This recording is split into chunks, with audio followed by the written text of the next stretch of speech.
Today I'll be performing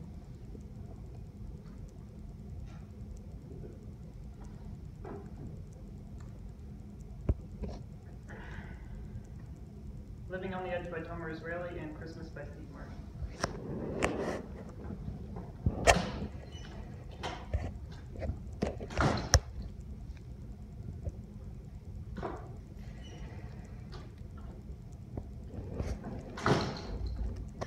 I know you usually do the talking, but today I just want to get something off my chest, alright?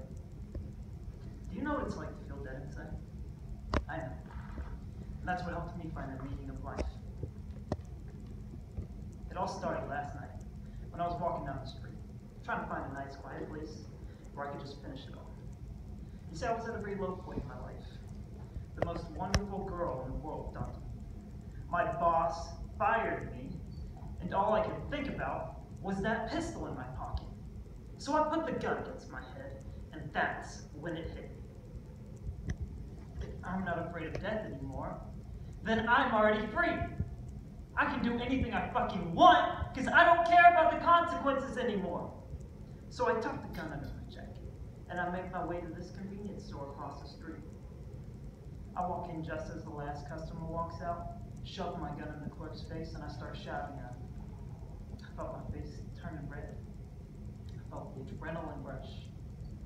I actually felt alive, and it felt great.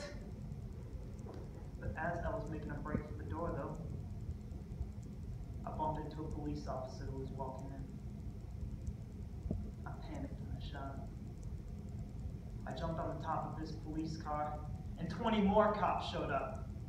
They started firing at me, so I had to fire back. Man, I felt about 10 bullets into my body all at the same time. I just remember standing there, feeling free, overjoyed, confident for the very first time in my life. And a terrible thing happened, man. The worst thing that could happen to anybody. I woke up.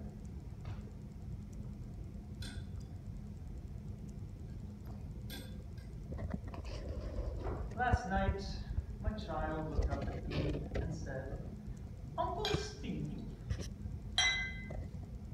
What he didn't realize was that I was his father. To be honest, I didn't know for sure either. I just assumed I was. You see, I had his mother so many different times and in so many different ways. The odds were with me.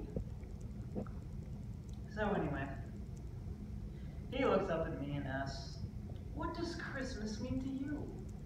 And I reply, "Lionel, well, Christmas is a time for giving, a time for receiving, a time for eggnog and rum, a time for going out, cutting down trees and hanging little plastic doodads on them to watch them die slowly in your living room, or catch fire and burn down all your possessions. It's a time for buying things that haven't sold all year long, wrapping them in shiny paper and giving them to your friends who exchange them and find out you bought them on sale. And of course, they can only exchange those gifts for things of equal value, like charcoal bouquets or matchbooks with other people's names on them. It's a time for buying your wife that special coat she always wanted. Those deals don't need their fur anyway. What do they want with it? They're dead already.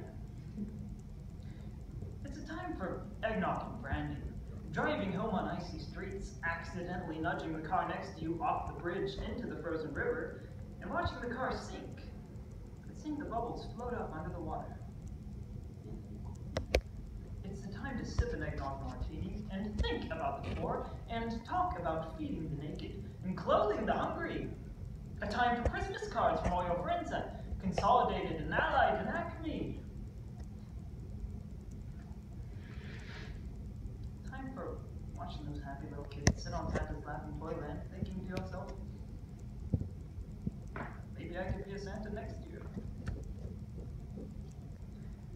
It's a time for parties at the office with eggnog and vodka, and telling your boss what you really think of him while he a perfect Xerox of your wife's ass.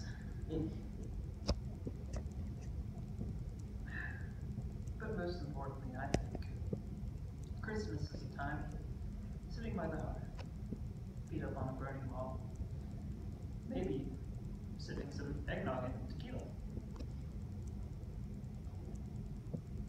When you realize Uncle Walt has been in your garage for 45 minutes with copper, you say to yourself, "Damn, Uncle Walt, you were supposed to bring me back more eggnog." And that, Lionel, I think that's what